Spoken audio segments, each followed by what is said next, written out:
사실 진짜 믿음을 가지고 세상에서 살아갈 때 세상과는 알게 모르게 구별되어집니다. 그러다 보니 세상의 틀에 맞추어 사는 사람으로부터 오해도 받고 핍박도 받는 일이 생깁니다. 요즘은 한국 사회가 많이 개혁되어서 괜찮은지 모르지만 이전에는 공공연하게 비리가 참 많았죠.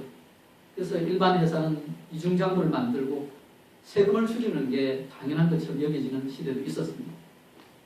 그런데 그 시대에 예전에 예수를 제대로 믿는 청년이 어느 회사에 입사하게 되었습니다.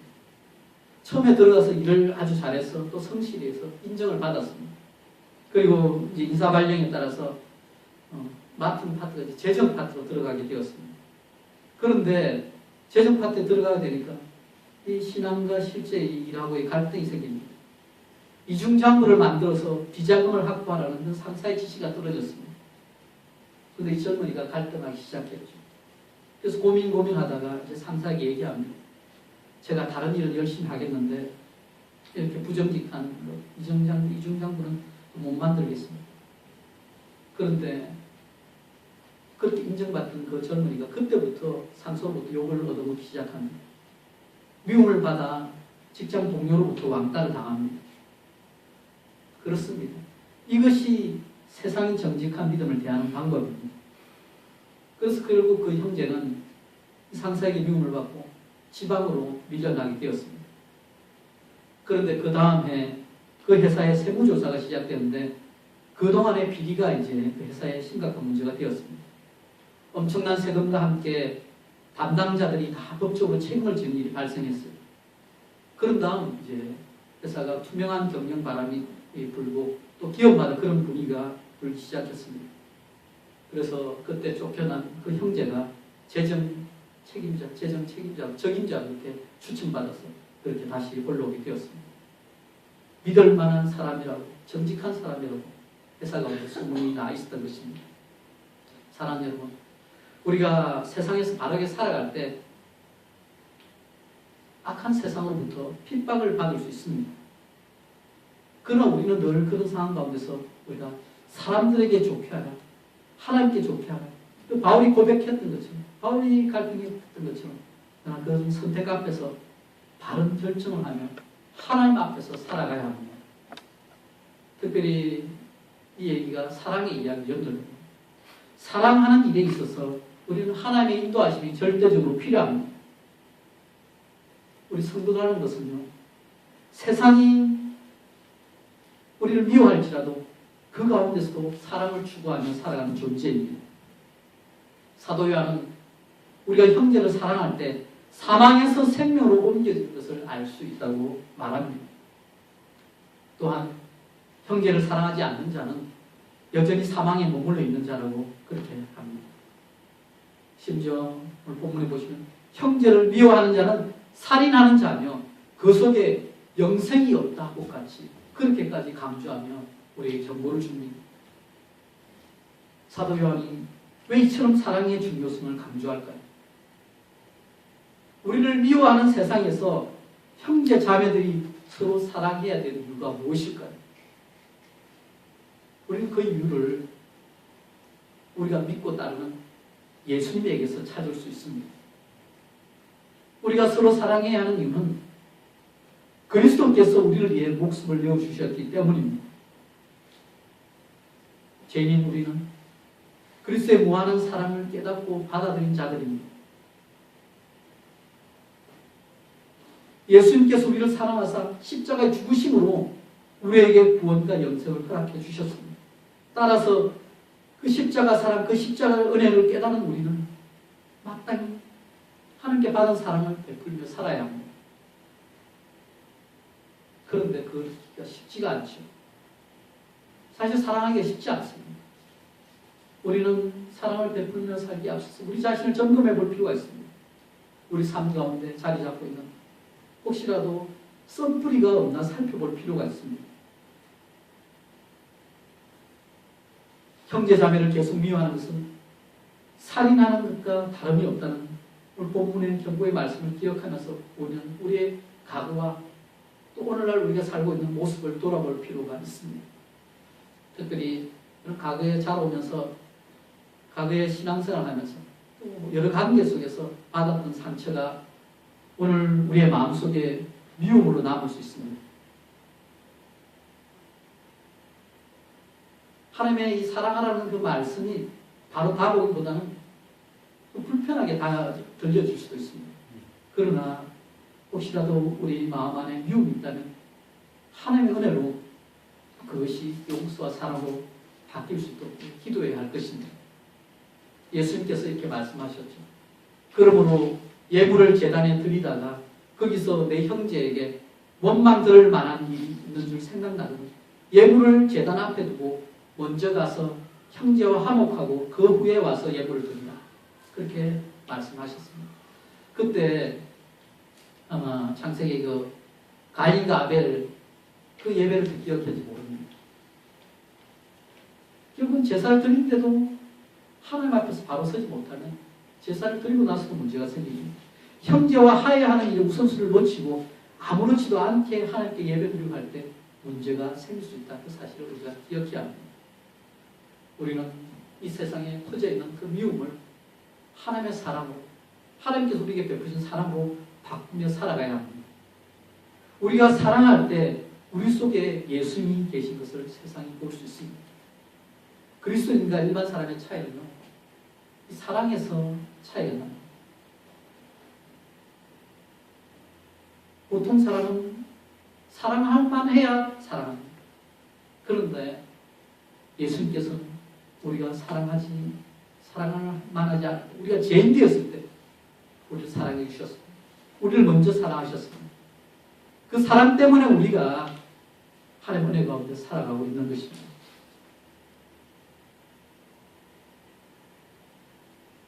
하나님께로 난 참된 그리스도인은 예수님에 의해서 새로운 생명이 자라가게 됩니다. 그래서 예수님에 의해서 형제 자매들에 대한 사랑, 서로 그리스도 안에서 형제 자매가 된 사람들에 대한 사랑이 그 마음속에 자라가게 되어 있습니다. 따라서 우리가 계속해서 교회 생활할 때, 신앙생활할 때 가장 필요한 것 중에 하나는 이 사랑에 대해서 배워나가는 것입니다. 진짜 사랑할 때 우리는 사망에서 옮겨 생명으로 들어간 줄을 알게 됩니다. 그런데 우리 꼭 기억할 사실은요, 사랑하는 행동 그 자체가 우리에게 영생을 주는 것이 아닙니다. 하나님은 그리스도를 믿음으로 우리에게 영생을 허락하십니다. 그러나 하나님께서 우리에게 허락하신 그 생명이 있다면 우리는 우리가 만나는 형제 자매들을 사랑함으로써 그것을 드러내게 된다는 것입니다. 이게 순서가 바뀌면 안 됩니다. 그런데요, 하나님을 분명히 사랑하고 예수님을 믿고 우리가 따라간다 하지만 때때로 우리가 사랑하기 힘들게 하는 그런 사람들을 만나게 됩니다. 참 힘듭니다. 그런.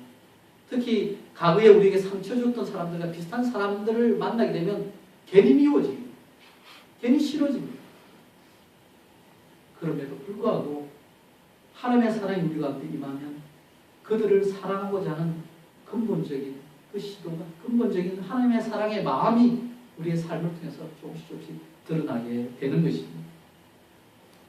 우리가 기억할 사실은요, 심지어 예수님의 제자들도 그들 중에 누가 더 큰 자인지 그에 대해서 다툰 일이 있다는 것입니다. 그것도 예수님이 십자가 지러 간다고 할 때 그때 그런 다툼을 벌였습니다. 주님을 따른 제자로서 그런 일은 서로 사랑해 하는 일과는 거리가 멀었습니다. 그러나 그렇게 실수하고 잘못했을지라도 그로 인해서 구원받지 못한 자를 쫓겨다니는 것은 아닙니다. 여기서 우리가 기억사실은 15절에 보시면요, 이 영생이 그 속에 거하지 아니하는 것을 얘기하는데 그렇게 거한다는 단어, 이거 단어에 주목할 필요가 있습니다. 이것은요, 그리스도인이 그리스도와 함께 지속적으로 거하는 그 삶이 필요하다는 것입니다. 그리스도와 의식적으로 교제하면서 살 때 그때 결코 하나님의 사랑을 놓치지 않게 되는 것입니다.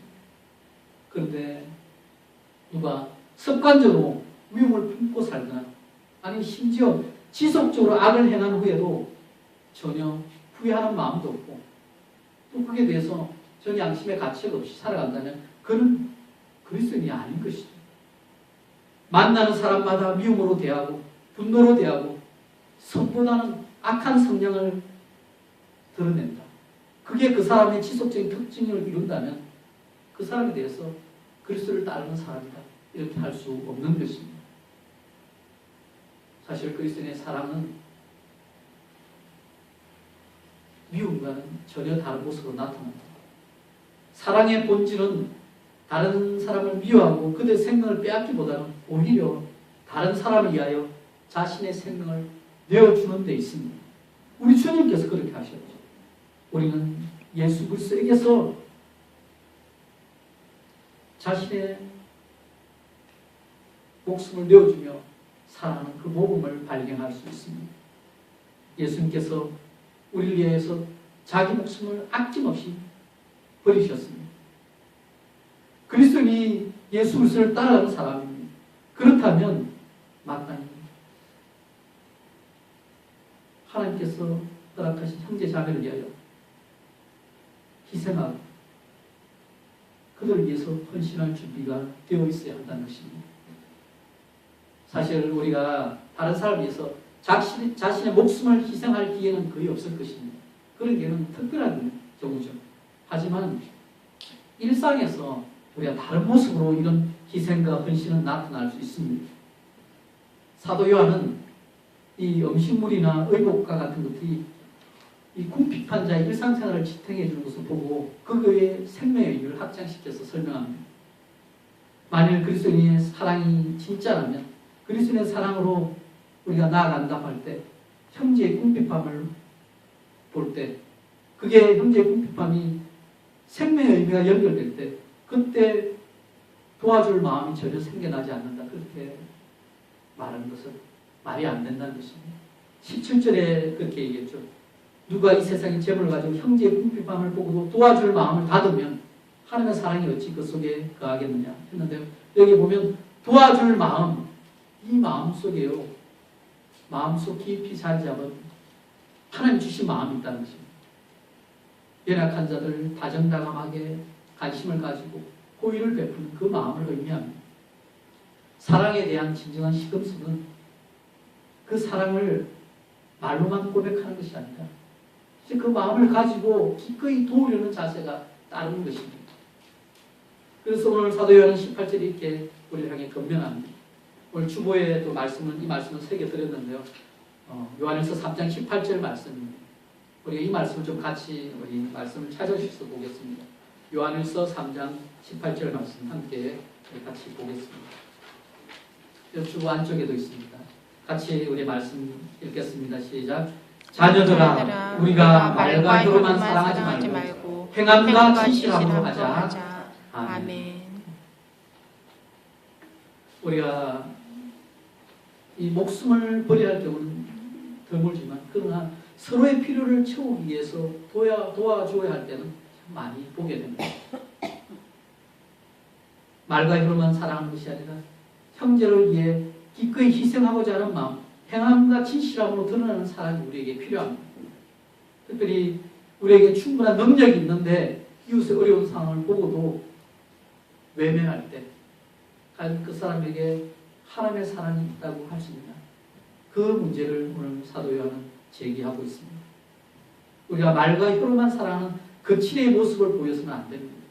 행함과 진실함이 있는 참된 사랑을 보여야 합니다. 이게 쉽지 않다는 거죠. 그러나 하나님께서 우리에게 원하시는 모습이 이 모습입니다. 겉으로 행하는 것이 아니라 진정한 우리 마음에 하나님의 사랑이 가득 찰 때, 그 사랑을 가지고 우리가 실천할 때 우리가 진리에 속해 그것을 확신할 수 있는 것입니다. 그리스도인이 혼자서 신앙생활을 할 수 없습니다. 주님 안에서 함께 교제하는 형제 자매들이 있게 됩니다. 그럴 때 여러 가지 어려움을 겪고 있는 형제 자매들을 볼 때 그때 우리 할 수 있는 실질적인 도움을 베풀어야 합니다. 공경에 처한 형제 자매들을 보고도 모르는 척하는 그리스도는 영적으로 무감각해졌다고 볼 수 있습니다. 그런데 오늘날 대다수의 교회가 거칠의 신앙으로 머물러 있습니다. 진정으로 초대교회의 그 사랑의 그 공동체의 모습을 점점 잃어버리고 그냥 기업체처럼 친목단체죠. 그렇게 종교생활로 만족하고 있습니다. 사도 요한은 이런 신앙의 유형이 잘못된 것임을 단호하게 지적합니다. 작은 도움일지라도 행함과 진실함으로 사랑을 실천하는 것은 하나님의 깊은 사랑에 감격하며 표현하는 그 행동이 될 수 있는 것입니다. 우리가 자그마한 사랑일지라도 실천할 때 우리 주님을 기뻐하십니다. 혹시 우리 주변에 이런저런 어려움을 겪고 있는 사람들이 없는지 우리 좀 살펴봅시다. 우리가 비록 많은 것은 갖고 있지 못했을지라도 작은 것이라도 나눠주는 사랑의 사람이 되기 원합니다. 도움의 손길은 넉넉한 지갑이 아닌 넉넉한 사랑의 마음에서 나옵니다. 우리 교회가 공동체적으로도 연약한 성도, 또 어려움에 처한 성도들에게 그런 사랑을 어떻게 실천하고 돌파하고 있는지 우리가 함께 생각해보고 기도하기 원합니다.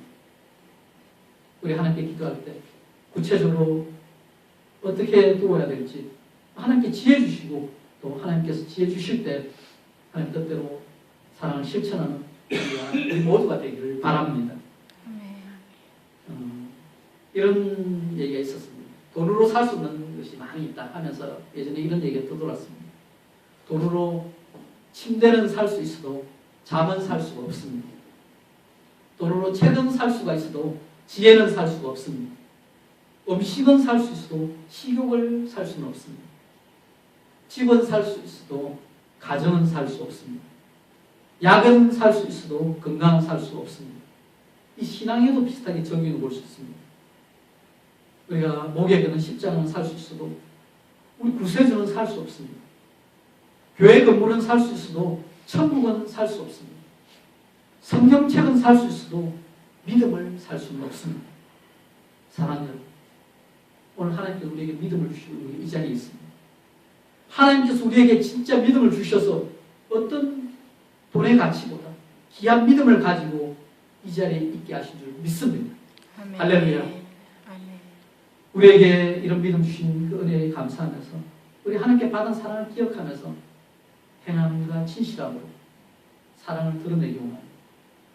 그러면서 우리가 하나님께서 우리 안에 살아계시고 우리가 진리 속에 있는 줄을 우리가 깨닫기 원합니다. 그 당시 요한의 대적자들, 저 그리스도들은 그들의 삶이 비록 탐욕과 미움으로 가득 차고 삶은 땅뜻과 어긋났지만 그러나 자신들이 특별한 진리를 알고 있다. 그렇기 때문에 나름대로 자신들 구원을 받았다고 그렇게 가르치고 그렇게 확신 가운데 살아갔을 수가 있습니다. 그러나 사도 요한은 그것이 잘못됐다고 말합니다. 그것에 맞서서 진리의 표시로 그리스도를 진정으로 안다 할 때는 하나님의 은혜 가운데 머문다고 할 때는 분명히 거기서 생겨나는 도덕적 품성이 있다는 것입니다. 행함과 진실함 있는 사랑이 있어야 한다고 그렇게 주장합니다. 그런데 항상 우리가 이게 반복되면서 롤러코스터처럼 그렇게 우리가 말씀을 대할 수 있는데요. 그리스도에 대한 헌신을 가지고 우리가 살아간다 할지라도 그런데 우리가 넘어질 수 있다는 것입니다. 실패할 수 있다는 것입니다. 분명히 하나님의 은혜 가운데 열심으로 살아갈 때는 어떤 때는 하나님 뜻 가운데 온전히 순종하다가도 어떤 때는 그러지 못하고 넘어지고 실패한다는 그런 사실을 우리가 확인합니다. 하나님께서 원하시는 그 기준에는 고사하고 우리 자신이 이 정도는 해야지 하는 그렇게 낮게 세운 기준에조차 이르지 못할 때도 있습니다. 이런 일이 일어날 때 우리의 마음이 우리를 책망합니다. 예수 믿는다고 하면서 그것밖에 못하냐? 그러고도 너가 그리스도인이냐? 이렇게 책망합니다. 사실은 우리가 늘 그런 책망을 들을 때 부끄럽죠. 우리가 하나님의 말씀을 알고도 그대로 제대로 살아내지 못합니다. 그때 절망하면서 우리는 우리 자신을 책망할 수 있을 것입니다. 그러나 말씀은 그때 우리가 주 안에서 우리 마음을 굳세게 할 수 있다. 그렇게 말씀합니다. 왜냐하면 우리 하나님은 우리의 모든 것을 아시기 때문입니다. 우리가 하나님을 사랑하면서 하나님의 뜻대로 살고자 하다가 그때 실패했을 때 하나님이 다 아신다. 이 말이 얼마나 위로가 되는 말씀입니까? 하나님은 우리가 그리스도를 믿으며 형제자매를 사랑하고 애쓰고 자신의 부족함을 안타까워하는 것을 우리 주님께서 다 아십니다. 하나님은 우리 하나님을 사랑하지만 그러나 불완전한 모습으로 드러나는 그 모습만 보는 것이 아니라 하나님께로 향한 그 내적인 열정, 하나님에 향한 뜨거운 마음, 그 중심을 보고 계시다는 사실입니다. 그래서 우리가 인간의 마음이 최종 기준이 아니라 우리 하나님께서 최종 심판자가 되십니다. 우리가 하나님께서 우리를 보호하신다고 말씀하는 약속하실 때 우리는 그 문 안에 안전하게 있게 되는 것입니다. 우리의 능력이 아니라 우리의 확신이 아니라 하나님께서 우리를 부르시고 우리에게 능력 주시고 하나님께 붙들어 주실 때 우리의 구중원은 보장되게 되어 있는 것입니다. 예수님께서는 요한복음 10장 29절에 이렇게 말씀하셨습니다. 저희를 주신 내 아버지는 만유보다 크심에 아무도 아버지의 손에서 빼앗을 수 없느니라. 아멘. 하나님께서 우리를 택하시고 부르셨다면 우리를 끝까지 책임지실 것입니다. 따라서 우리 가운데 하나님의 은혜 가운데 머물게 되면요, 우리 마음이 더 이상 우리를 책망하지 않습니다. 그 단계를 넘었습니다. 우리가 하나님 앞에서 담대함을 얻을 수 있습니다. 그러면서 이 담대함은 우리를 열매 맺는 기도로 인도합니다. 말씀 가운데 보시면요, 이렇게 얘기합니다. 22절에 보시면 무엇이든지 구하는 바를 그에게서 받나니 이렇게 말합니다. 무엇이든지 구하는 바를 그에게 받는. 여기서 사도 요한이 이 기도의 응답을 얘기하면서 무조건적으로 응답받는 것을 얘기합니다. 우리 성경에 보면요, 이 응답받는 기도에 여러 가지 조건들이 제시됩니다. 그런데 기도에 대한 응답에 대한 보장은 그 조건들이 이미 있다는 것을 전제함으로 해서 우리에게 주어진 것입니다. 그래서 종종 보게 되면 우리가 하나님의 뜻 안에서 기도할 때 너희가 응답받을 것이다. 또한 예수의 이름으로 구하라. 또한 요한복음 15장에 보시면 포도나무와 같이 비유해 보시면 그게 기도 응답에 대해서 얘기할 때 예수님 안에 거할 때 그때 기도할 때 응답을 받는 것을 얘기합니다. 사도 요한이 여기도 얘기할 때요, 무엇인지 구하는 바를 그에게 얻는다 할 때 그때는 하나님과의 친밀한 관계에 있는 것을 전제하고 얘기하는 것입니다.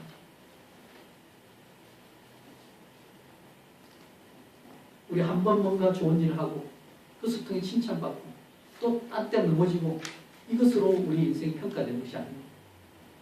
지속적으로 하나님께서 원하시는 모습 가운데 우리 계속해서 나아갈 때 그리스도로서 하나님이 원하시는 뜻 가운데 우리가 계속 머물기로 선택할 때 그 가운데 자연스럽게 우리의 간구, 우리의 기도, 그 기도에 하나님께서 반응하시는 것입니다. 우리가 예수를 믿고 서로 사랑해야 합니다.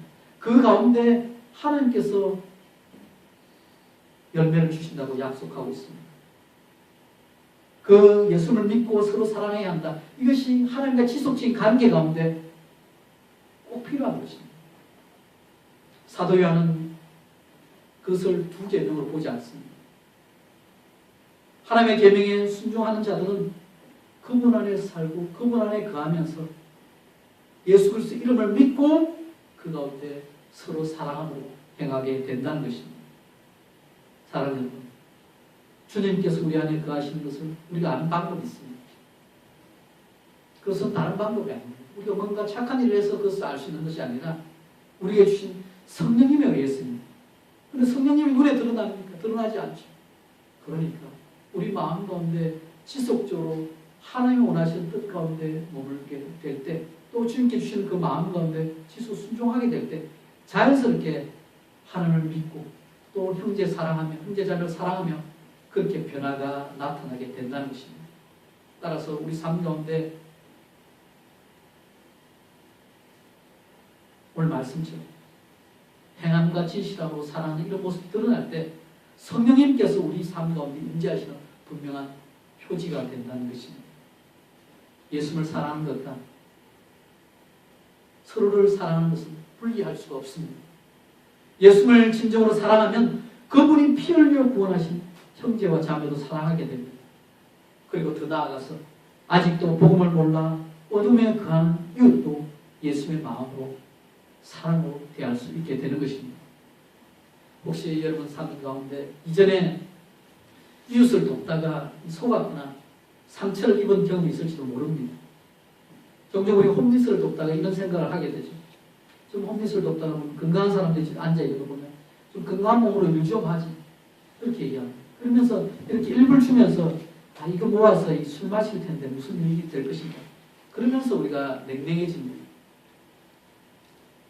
마음이 점점 냉랭해지게 되는 거죠. 그런 분을 대할 때 나중에는 처음에는 몇 번 돕다가 나중에는 그냥 고개를 돌립니다.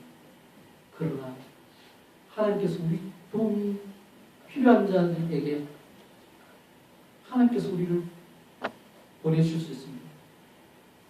우리를 향해서 하나님께서 섣불리 판단하지 말라 그렇게 경고할 수 있습니다. 늘 우리는 많은 환경과 상황을 뛰어넘어서 하나님의 주신 사랑의 마음을 선택하며 소유하며 나가야 합니다. 예수님의 사랑과 형제 사랑의 균형이 필요합니다. 예수님을 사랑한다고 하면서 당장 눈앞에 있는 사람들에 대해서 사랑으로 행동하지 않는 것은 심각한 영적 불균형에 빠져 있다는 것을 우리 알아야 합니다. 사랑이 힘든 게 아니죠. 사랑에서 관심을 가지는 것입니다. 그런데 이 인간의 호의와 애정에는 한계가 있습니다. 자기가 원하는 방식대로 다른 사람을 사랑한다는 것입니다. 근데 상대방이 나하고 똑같지가 않거든요. 그래서 내 방식으로 하지만 다른 사람은 그것을 사랑으로 받아들이지 않을 수가 있습니다.